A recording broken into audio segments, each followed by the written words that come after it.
economists. Now let's cross over to the London headquarters of BNP Paribas for immediate reaction to those eurozone growth figures. Ken Wattret is the bank's chief eurozone economist, and he joins us now. Ken, thank you so much for joining us. How concerned are you that these disappointing figures, both from Germany but also the eurozone at whole, means that it's more likely that we will be in a recession in 2012? Well, I think if you have a look at where we are today on the basis of the Q2 print, then the economy's clearly lost a lot of momentum compared to the first quarter of the year. Now, there's some complications there because there were some technical factors which gave a boost to Q1 related to the weather. They've washed out in the second quarter, so we always thought Q2 growth would be weaker.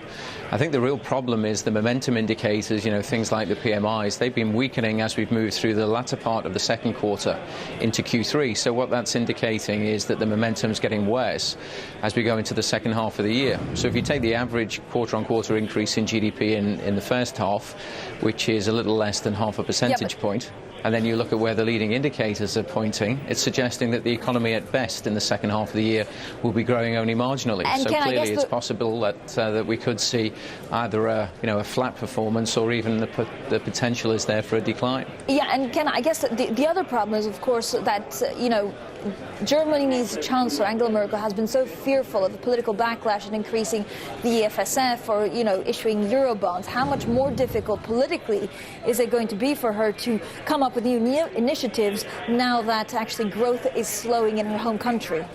Well, to be honest, I think that's an irrelevance when it comes to the common euro area bond. I don't think that's the main issue. The main issue there is the politics of the situation. How is the government, which is being squeezed by the FDP on the one hand against common euro area bond and which is being pressured from the euro area to be more favourable to the idea, how is the government going to manage that process? And what we've seen in the market in recent weeks and months is that confusion, this talking to the two audiences, is causing a problem. It's eroding confidence. Ken, pardon me, how can it be irrelevant if actually you have your own growth slowing at home and you're telling your people, well, actually, sure, keep on paying taxes, but that money is going to go to Greece, Italy and possibly Spain? Well, the reason why I'm saying it's irrelevant is when the German economy was booming, having a euro area bond was still a problem. It's related to other issues. It's related to the practicalities of saying that we're going to have to take on some of the burden of dealing with fiscal policy in the weaker countries in the euro area, and at the same time we're going to lose some policy sovereignty. I think that's at the key of this issue. It's not to do with whether the economy is growing at a slower growth rate in the second half of the year than the first. It doesn't help for sure, but the real issue here is the politics and the sovereignty of policy in the euro area.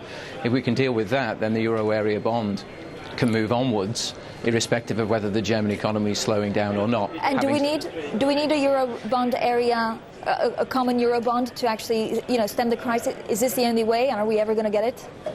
Well, it's a longer-term solution for sure because of what needs to be in place in order to make that happen. So, I mean, we've had this debate about whether we'll get an announcement from the meeting between Merkel and Sarkozy today on a euro area bond. I think that's premature, and the reason is the framework which needs to be in place for a more harmonised, more integrated fiscal policy and some teeth in the process of enforcing fiscal discipline is not there at the moment. And until that's in place, then Germany, for one, will remain very adverse to the idea of moving forward quickly with that initiative. So we need to bear in mind there's an order of process, and you need to see more effort being made on that framework first.